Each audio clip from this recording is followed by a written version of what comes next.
Efesios capítulo 2, versículos del 1 al 10. La carta escrita por el apóstol Pablo, esta carta, más bien dicho, escrita por el apóstol Pablo, estaba dirigida a los santos, a los fieles de la ciudad de Éfeso, capital de la provincia romana de Asia Menor, lo que todos conocemos hoy como Turquía. Después que Pablo partió de esta ciudad, Timoteo se hizo cargo de esta iglesia. Principalmente, y teniendo en cuenta que Timoteo era un pastor joven, se calcula, y según algunos teólogos dicen que tenía aproximadamente 17, 18 años, Timoteo era un hombre, pues un joven pastor, al cual Pablo le encomendó la labor de pastorear esta iglesia, para contrarrestar las ideas, que habían sido instauradas dentro de esa iglesia por Himeneo y por Alejandro, quienes habían sido ancianos de esa iglesia, pero habían apostatado de la fe, habían negado la fe, habían abandonado la fe, y por lo tanto habían llenado la iglesia de Éfeso de diferentes corrientes filosóficas, de diferentes pensamientos, de diferentes fábulas. Habían incluso ideas ascéticas contrarias a la palabra de Dios. Entonces Pablo escribe esta carta y dedica tiempo para aclarar a la iglesia, no solo a Timoteo, sino a la iglesia en general, entre otras cosas, que la iglesia había sido predestinada o escogida por Dios. Eso lo podemos ver en el capítulo 1 de Efesios. Pablo también escribía en esta carta acerca de que habíamos sido redimidos por Él, por Jesús. Cuando Jesús murió en la cruz, Él nos redimió, Él pagó por nuestros pecados, Él llevó nuestras enfermedades y nuestros pecados en la cruz. En el capítulo 4 de Efesios, Pablo insta al creyente a ya no vivir en el viejo hombre, sino que a ser, o a vivir más bien dicho, transformados como una nueva criatura en Cristo. Pero en el capítulo 2, Pablo deja muy claro algo.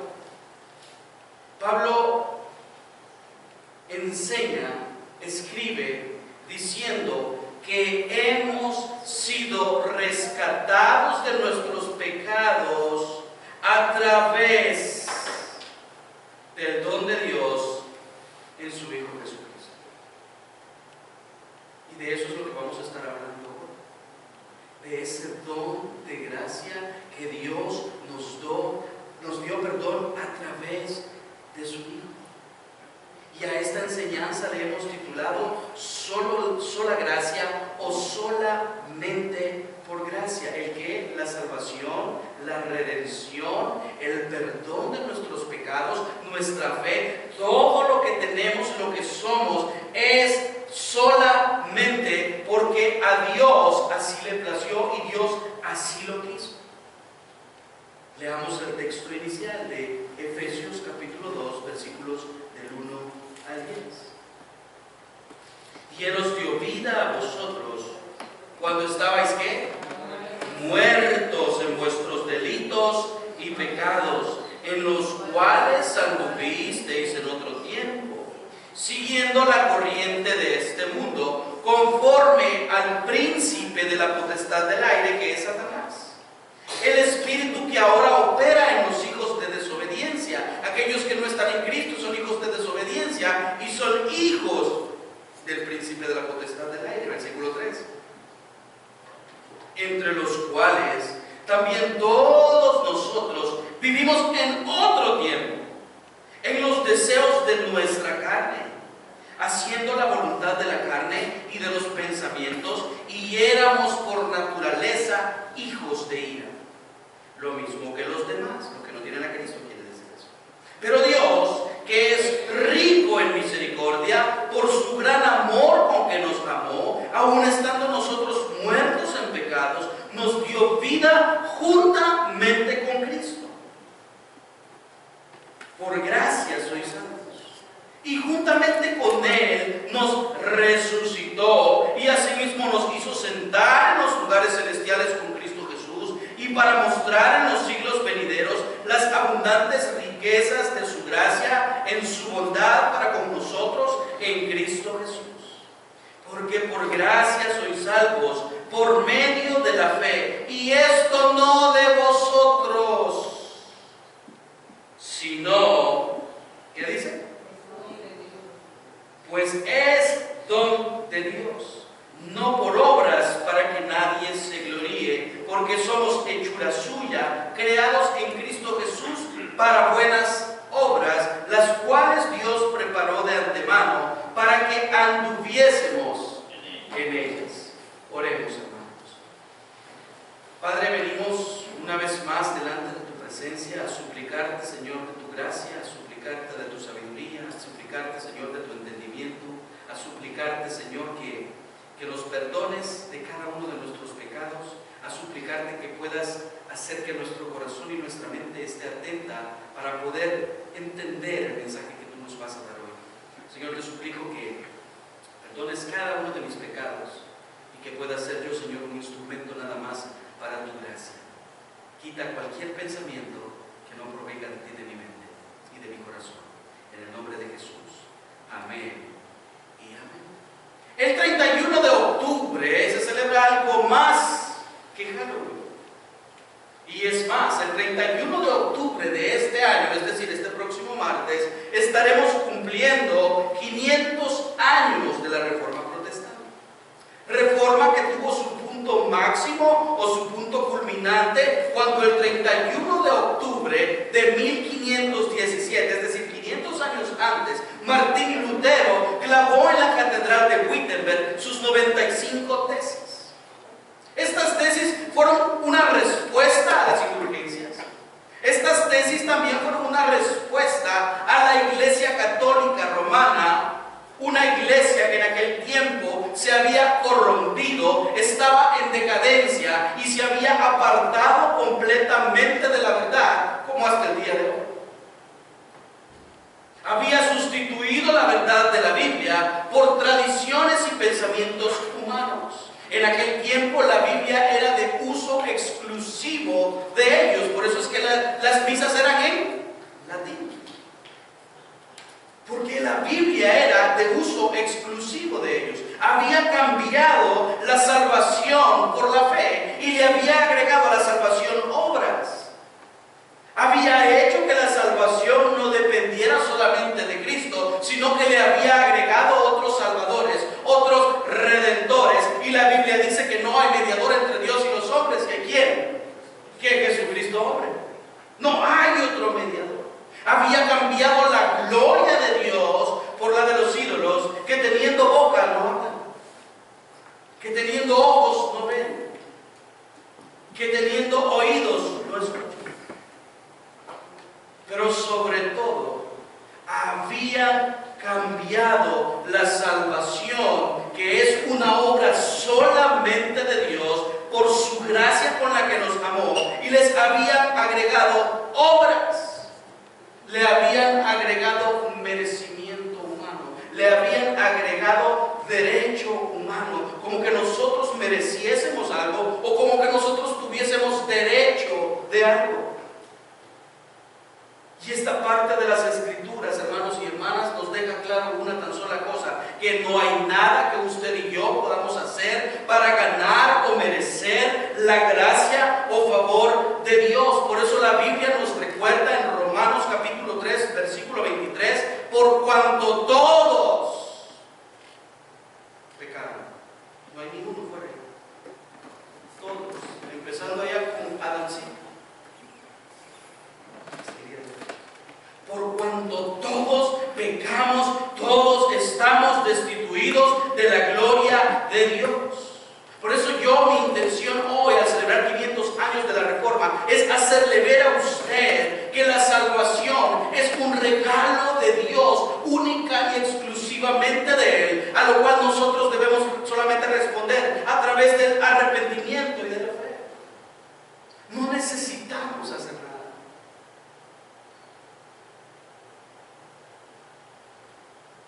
El pastor John MacArthur esta semana decía lo siguiente: la gracia de Dios no puede ser fielmente predicada mientras no se predique la ley. Y la Biblia dice que lo que la ley hace es que nos muestra nuestros pecados. Porque nosotros no sabríamos qué es codicia ya si la ley no lo dijera. Nosotros no sabríamos que robar es pecado si la ley no lo dijera. Entonces dice aquí, la gracia de Dios no puede ser fielmente predicada mientras no se predique la ley y sea expuesta la naturaleza corrupta del hombre. Es imposible que una persona comprenda plenamente su necesidad de la gracia de Dios mientras no perciba cuán terrible ha sido su fracaso para cumplir con las normas de la ley de Dios. Por eso es que nosotros estamos excluidos, estamos afuera, porque no hay nadie tan solo sobre la faz de la tierra, no solamente que vive en pecado, sino que merezca algún tipo de favor, algún tipo de bendición o algún tipo de salvación de parte de Dios. No hay justo, dice Romanos capítulo 3, si no me equivoco, no hay justo ni aún. Todos estamos destituidos.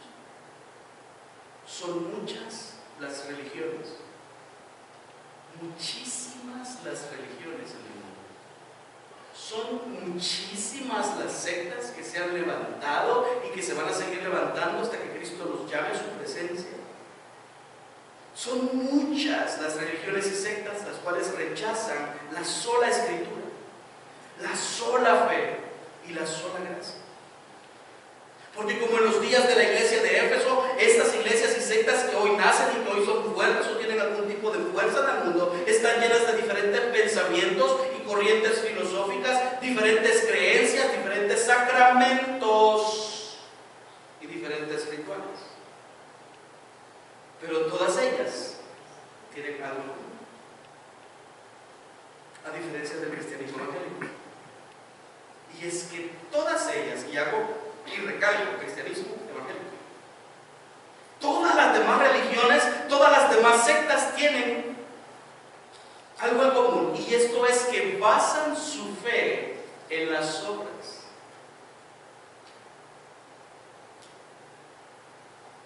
El cristianismo evangélico es el único que basa su fe o su salvación, más bien dicho, en la salvación a través de Cristo Jesús. Porque Cristo es el don de Dios que fue dado para nuestra salvación, para nuestra redención. Por ejemplo, el Islam.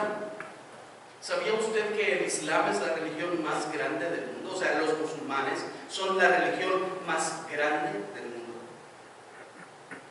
Ellos creen que para que usted pueda alcanzar algún tipo de favor o beneficio o salvación de Dios, usted necesita cumplir con 5 columnas fundamentales. Profesar que Alá es Dios, orar 5 veces en dirección a la Meca, y yo he encontrado gente en el mall, en el Potomac, en un apartado así, en orillitas, y ahí están haciendo su oración. Usted necesita practicar el Ramadán. Usted necesita también ofrendar, porque ellos también piden. Usted necesita ayudar. Usted también, por lo menos una vez en su vida, usted debe haber ido a la Meca. Pero también, aparte de esas 5, le agregan las buenas obras para salvarse.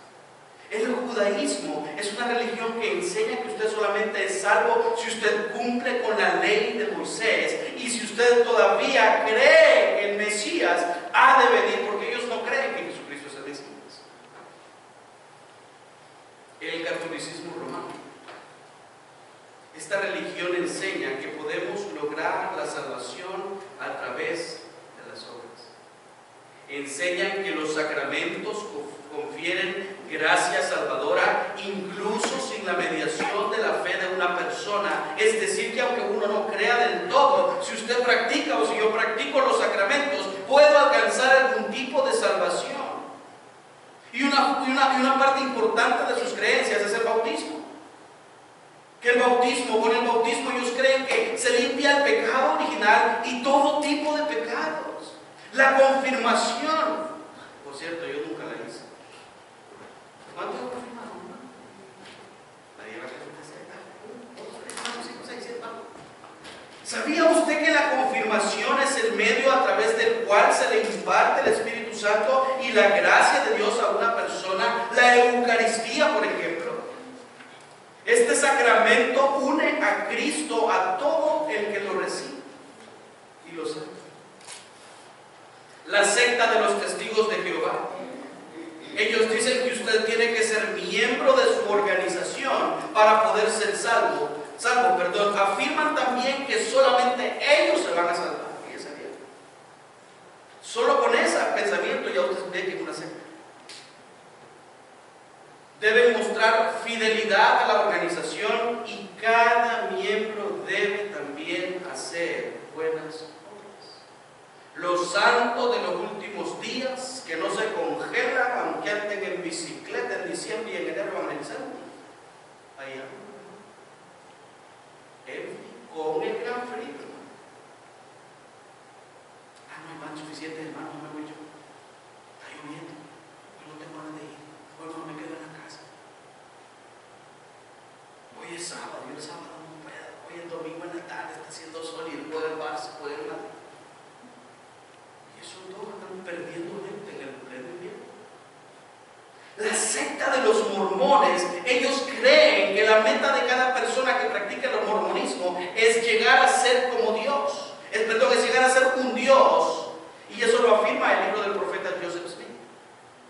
La salvación es solamente por pertenecer. Otros que piensan lo mismo con los testigos de Jehová es que ellos creen en la exclusividad de su iglesia mormona. Solo los que sean mormones van a ser salvos. Afirman que el sacrificio de Cristo no fue suficiente para el perdón de los pecados, sino que aparte de eso también afirman que se requiere también hacer buenas obras para poder salvarse. Creen que Joseph Smith es el último profeta de Dios. Como puede ver, cada una de estas sectas y religiones tienen las obras como uno de los principales requisitos o medios para poder encontrar la salvación. Pero a diferencia de ellas, la sola escritura, es decir, la Biblia, le enseña a usted, me enseña a mí, que la salvación es solamente por gracia. ¿Y qué es la gracia? No es una compañera que te lleva por ella. Ella no me va a salvar. La palabra gracia proviene del griego charis, pero esta palabra no lleva el sentido usual de nuestra palabra gracia, refiriéndose como una virtud personal. Él tiene gracia para hacer las cosas. No está hablando de eso. Está diciéndonos, está indicándonos que es una relación objetiva de favor inmerecido de un ser superior a un inferior. Cuando se refiere a la gracia divina hacia la humanidad, refleja el favor no merecido de Dios, a través del cual Él provee salvación para hombres que solos merecemos condenación. Es la obra salvadora de Dios que se manifiesta a través del regalo, como dijo Iván, del regalo de su Hijo para morir en nuestro lugar. No hay nada que exista o que usted pueda hacer sobre la faz de la tierra, que el hombre pueda hacer, que nosotros podamos hacer para poder ser redimidos de nuestros pecados. Y eso es lo que Pablo quería decir en esta porción de la Escritura. A mí me gustaría dividir esta porción de la Escritura en dos partes. La primera, del versículo 1 al versículo 4, nuestra condición humana, lo que de verdad somos, lo que de verdad éramos, lo que de verdad el pecado ha hecho en nosotros. Y la segunda parte del versículo 5 en adelante la vamos a dividir diciendo que eso es lo que Dios hace a través de su gracia, nuestra condición y la gracia de Dios. Por eso es que lo primero que Pablo nos enseña aquí en el versículo, mire lo que es el versículo 1 al versículo 2. Lo primero que Pablo deja claro en los primeros dos versículos es que el hombre está muerto espiritualmente. Y alguien que está muerto necesita vivir. Tener, vivir. Mire lo que dice el versículo 1. Y Él os dio vida a vosotros cuando estabais muertos en vuestros delitos y pecados, en los cuales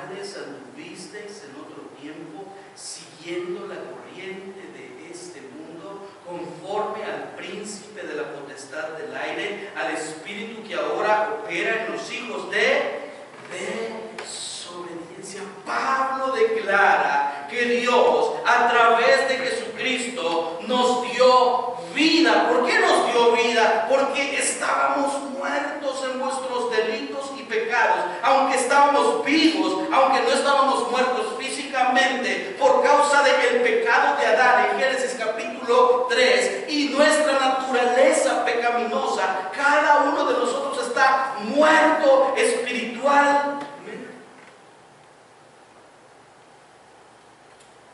¿Hace cuánto fue usted a un funeral? Pero muchos de nosotros hemos tenido la oportunidad de estar en un funeral. ¿Verdad que la persona que yace ahí no puede hablar? No puede ver, no escucha, no puede decidir por Cristo, no entiende, no siente. Se ve pálido, pero no es pálido, no tiene color, porque no tiene vida, es su vida. De la misma manera nosotros estábamos muertos, pero espiritualmente. No podíamos buscar a Dios. No podíamos decidir seguir a Dios. Por eso es que mucha gente aparentemente sigue a Dios o hace una decisión y al transcurrir el tiempo se va. Porque no es una obra que nosotros podamos hacer. Es una obra que Dios hace a través de su gracia. Nosotros no conocemos nuestra condición. Y si no conocemos nuestra condición, es por una simple razón, porque no tenemos vida. Y es que a pesar de tener vida o de estar vivos, estábamos muertos, estábamos cegados espiritualmente. No entendíamos lo que entendemos hoy, que sin Cristo el daño eterno que el estar sin Cristo podía causarnos era tan grande que nos iba a llevar a pasar una eternidad en el infierno. Nuestra mente, nuestro corazón, nuestras obras y cada uno de nuestros sentimientos están corrompidos por el pecado. Por eso usted puede ver lo que dice Juan capítulo 6, si no me equivoco, que dice que el hombre prefirió las tinieblas que la luz, porque nuestras obras, nuestros deseos, nuestros pensamientos eran de continuo solamente el mal. Y porque nuestras obras eran malas, nuestros pensamientos eran de continuo, dice Génesis 6. Pero dice Juan que nuestras obras eran malas. Por eso los hombres amaron más las tinieblas que la luz. Nuestro cuerpo busca todo el tiempo el mal. Vivimos sujetos, obedeciendo a Dios de este mundo. Por eso dice el versículo 2: anduvimos, en los cuales anduvisteis en otro tiempo, siguiendo la corriente de este mundo, conforme al príncipe de, ¿qué dice? De la potestad del aire. Nuestro cuerpo, nuestra mente vivía obedeciendo al Dios de este mundo. Vivíamos para saciar nuestros deseos, nuestros pecados. ¿Cuáles deseos? Los deseos de la carne, que dice Gálatas capítulo 5, versículo 19 al 20. Dice Gálatas: y manifiestas son las obras de la carne, que son adulterio, fornicación, inmundicia, lascivia, idolatría, hechicerías, enemistades, pleitos, celos, iras, contiendas, disensiones, herejías, envidias, homicidios, borracheras, orgías y cosas semejantes a estas, acerca de las cuales os amonesto, como ya os lo he dicho antes, que los que practican tales cosas no heredarán el reino de Dios. Cada una de estas manifestaciones, de estas palabras que usted ve escritas aquí en Gálatas, todas ellas son producidas por nuestra naturaleza naturaleza caída y por nuestra condición de muerte espiritual. Hermanos, no hay nada bueno que nosotros podamos hacer. Si la misma Biblia dice que nuestras mejores obras son un trapo de inmundicia delante del Señor. Y es a causa de esta condición de ceguera espiritual que Pablo dice en el versículo 2 que antes seguíamos la corriente de este mundo y por lo tanto, dice el versículo 2, éramos hijos de desobediencia, y esta desobediencia trajo como consecuencia, miren lo que dice el versículo 3. Entre los cuales también todos nosotros vivimos en otro tiempo en los deseos de nuestra carne, haciendo la voluntad de la carne y de los pensamientos, y éramos por naturaleza, que éramos, dice, hijos de ira. Esa desobediencia de nosotros para con Dios, esa lejanía a consecuencia de nuestro pecado, trajo sobre nosotros la ira y el castigo de Dios. Muchos de nosotros no entendemos la palabra ira porque creemos que Dios es solamente amor y creemos que solamente Dios está para ayudar y para bendecir. Dios no es malo. ¿Había oído usted eso de que Dios tiene ira? ¿O que Dios siente ira con nosotros o contra nosotros? El problema es que como no conocemos los atributos de Dios, como no conocemos a Dios, malinterpretamos o no entendemos bien cuando las palabras, como por ejemplo ira de Dios, se nos dicen.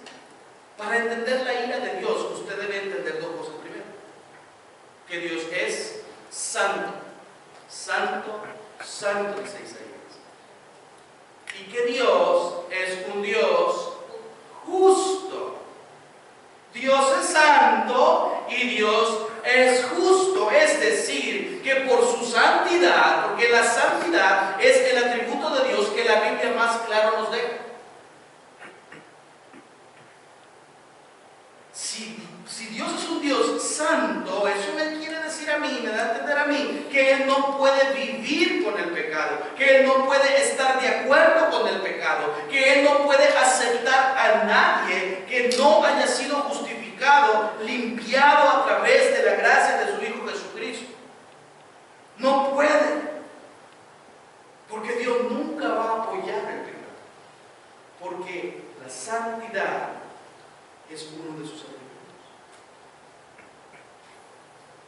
Y es porque Él es un Dios santo, pero también es un Dios justo, porque es justo el que castiga el pecado. Es decir, Dios perdona justamente los pecados de aquellos que nos hemos arrepentido y hemos puesto nuestra fe en Él. Pero ahí viene el otro, que Dios condena justamente a aquellos que mueren en sus pecados. Por eso la Biblia dice en Mateo 10:28, y no temáis a los que matan el cuerpo, mas el alma no pueden matar, temed más bien a aquel que puede destruir el alma y el cuerpo en el infierno. Cuando usted lee todo el contexto del capítulo, del que está hablando aquí es Dios. El que condena es Dios. El que salva es Dios. Entonces el juicio de Dios es justo para los que salva y es justo para los que condena. Es por eso que el ser humano, cuando cayó en pecado, fue apartado de Dios, y aquel lugar de privilegio que Adán y Eva tuvieron en el Edén, Dios, a consecuencia del pecado, el hombre lo perdió, más bien dicho. ¿Por qué?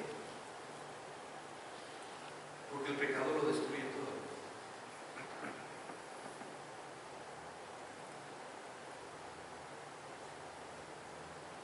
El pecado lo destruye todo. Si en un matrimonio de repente aparece una tercera persona, el pecado va a destruir.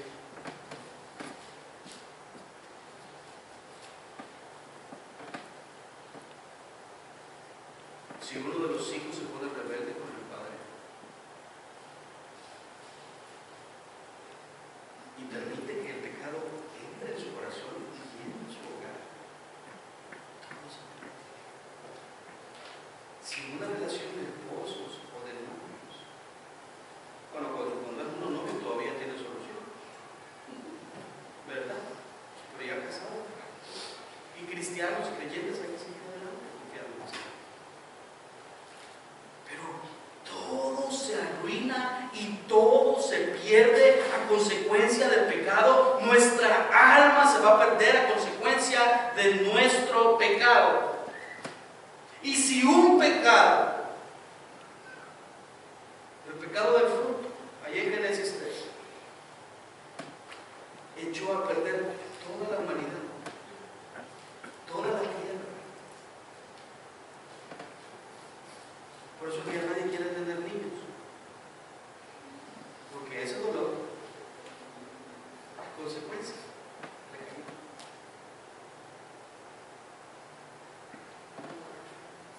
Entonces, todo se contaminó por un pecado. ¿Qué nos hace pensar en nosotros?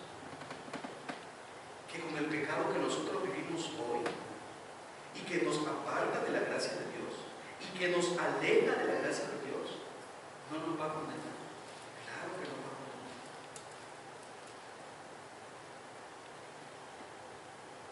Por eso el apóstol Pablo escribe y dice que ante nuestra condición humana, ante la ira de Dios sobre la humanidad y ante esa enfermedad que mora en nosotros que se llama pecado, el apóstol Pablo, luego de hablar de esa enfermedad, el apóstol Pablo inicia en el versículo 4 a dar lo que sería el antídoto para esa enfermedad.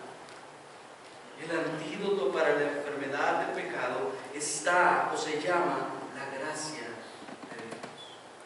Mire lo que dice el versículo 4 y 5.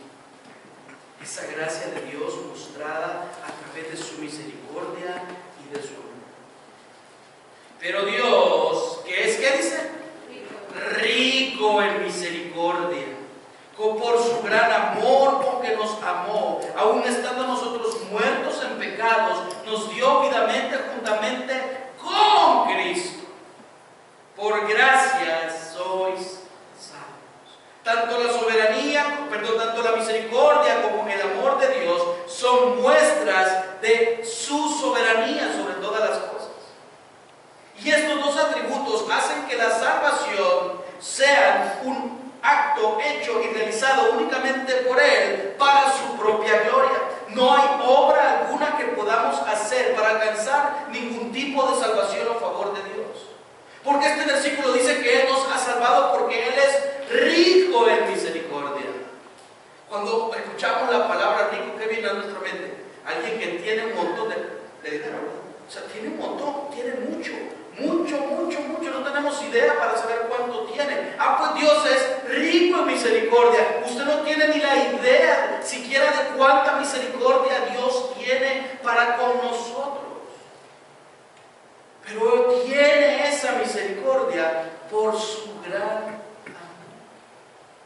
Aunque todos sabemos que la misericordia es la compasión y disponibilidad de Dios para socorrer al culpable, esa misericordia que Dios muestra para cada uno de nosotros, esa misericordia es el resultado del gran amor que Él tiene por cada uno de nosotros. Por eso la Biblia claramente aclara que fue Él el que nos amó primero. La primera carta de Juan, capítulo 4, versículo 19 dice: nosotros le amamos a Él porque Él. No hay de que usted nació amando al Señor. Si no, vaya a ser salvos. En pecado me concibió mi madre, dice la Biblia. Nos ha amado tanto que nos perdonó y nos salvó a pesar de lo que somos. Es exactamente lo mismo que nosotros hacemos con nuestros hijos cuando no se merecen las cosas. Se las damos porque a pesar de que no se las merecen, nosotros tratamos de bendecirlos. Y empezamos con pobrecito, ¿cómo no le voy a dar solo a él?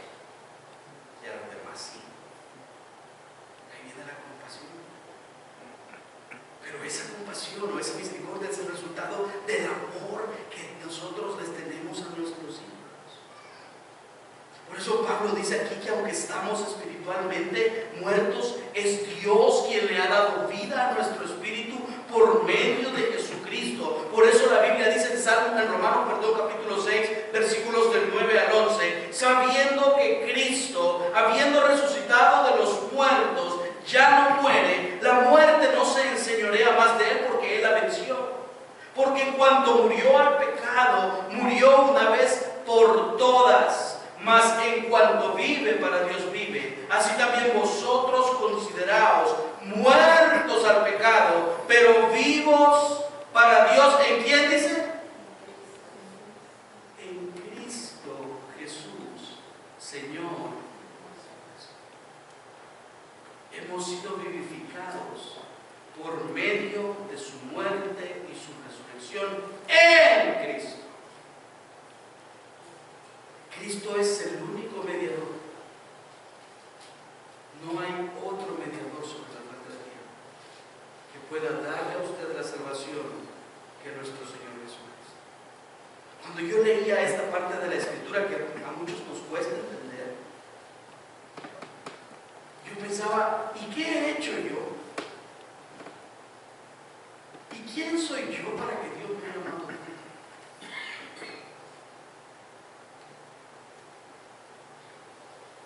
Si a veces terminando de pecar ya estamos alabando, ya estamos arrepentidos del pecado, ya estamos llorando por nuestro pecado. ¿Quién somos nosotros para que el Dios de este mundo, para que el Dios del cielo, de las estrellas, el creador de los árboles, del mar, de los animales, el creador de todas las cosas que hay sobre la faz de la tierra, qué hemos hecho para que ese gran Dios se fije en nosotros?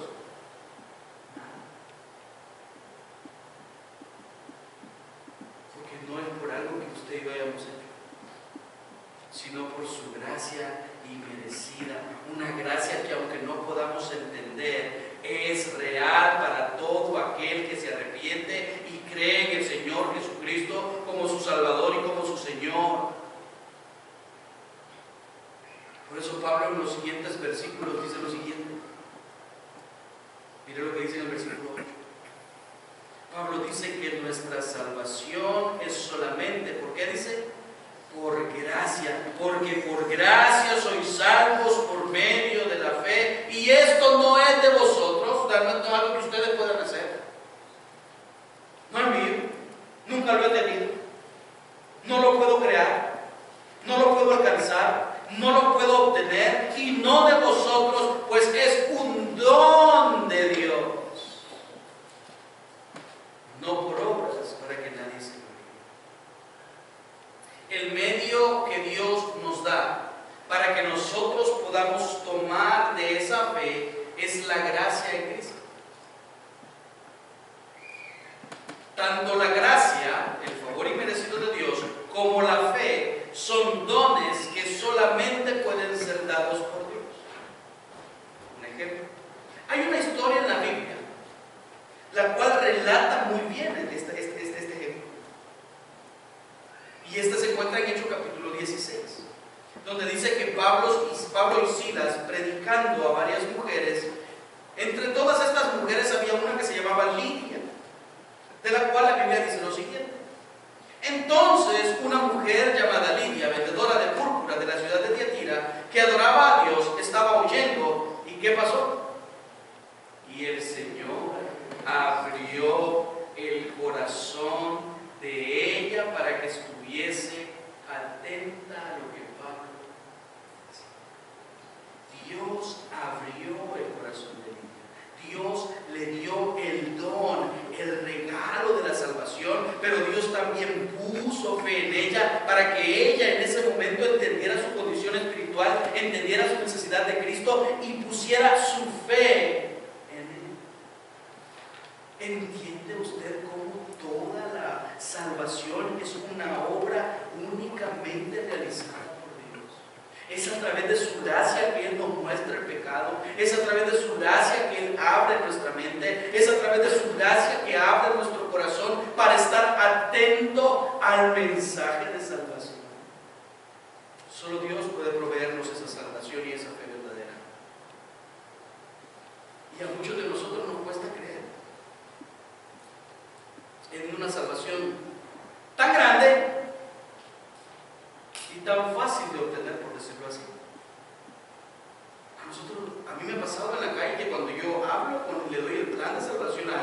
Cuando alguien entiende y cuando usted le dice a alguien que no es por obras, que no necesita hacer nada, solamente tener la seguridad de que es pecador y de que va para el infierno y que necesita urgentemente poner su fe en Cristo, a mucha gente le cuesta. No creo que sea así,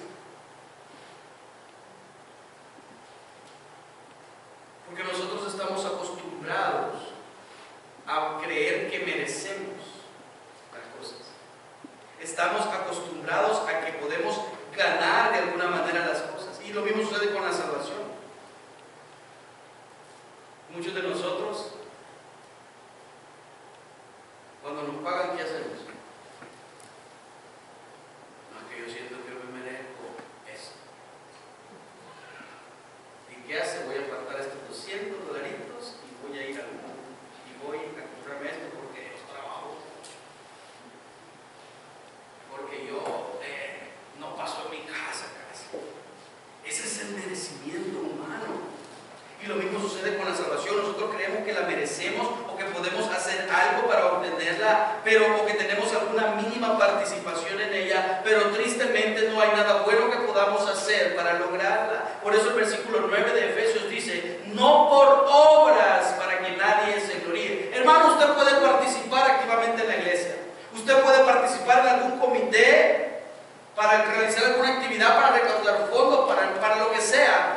Usted puede también ofrendar en la iglesia, ayudar económicamente a alguien, ayudar a sus hermanos, ayudar a sus padres, ayudar a sus vecinos. Usted puede ser una persona que luce correcta en cada aspecto de su vida, una persona que se ve buena en cada área de su vida.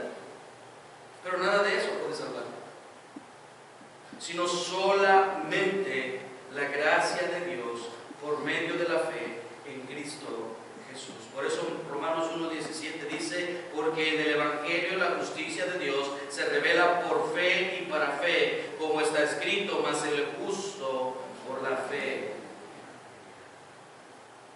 Hermanos, nuestra salvación sí se llevó a cabo a través de la obra de alguien, pero no por la suya ni por la mía, sino por la de un hombre perfecto, obediente en todo, sin pecado, un hombre que en la cruz del Calvario realizó la obra más grande que alguien pueda realizar por usted, redimiéndonos a todos de nuestros pecados, a todos aquellos que creemos y nos arrepentimos. Probablemente alguno de nosotros está aquí quizás creyendo que nuestros pecados son tan grandes que no hay manera para encontrar perdón, para encontrar paz.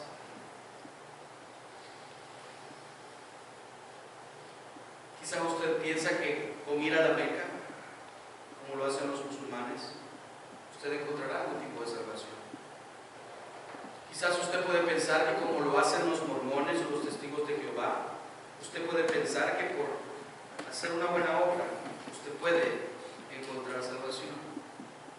Quizá usted cree que como los católicos usted puede realizar todos los sacramentos y encontrar algún tipo de salvación. Pero no hay nada que tú puedas hacer por ti mismo para salvarte, sino solamente aceptando el sacrificio de Cristo en la cruz. Si usted está aquí hoy y nunca ha experimentado la gracia de Dios, no se vaya de aquí como vino, porque solo en Cristo usted puede encontrar perdón, porque solo en Cristo usted puede encontrar salvación, porque solo en Cristo usted puede tener una seguridad eterna. Por eso la Biblia dice: porque la paga del pecado es muerte, mas la dádiva de Dios, el regalo de Dios, el don de Dios es vida eterna en Cristo Jesús.